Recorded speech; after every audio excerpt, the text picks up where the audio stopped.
Bakit pag magkagalit ang tao, hindi mag-iimikan at sobra niyo na kinaiinisan ang isa't isa? Hanggang sa hindi niyo na namamalayan ang tagal niyo na palang hindi nagpapansinan. Bakit nga ba?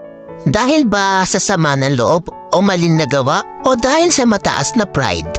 Sa sobrang taas ng pride, nagpapakiramdaman kayo kung sino ang unang hihingi ng tawad. Paano kung pareho kayong ma-pride? E di habang buhay na kayong walang pansinan at mag-iinisan, di ba?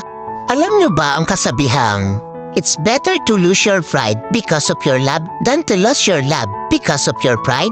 Hindi naman masama kung itapon mo muna ang pride mo para sa taong mahalaga sa'yo. Kaysa naman itapon mo yung pinagsamahan nyo ng dahil lang sa pride mo.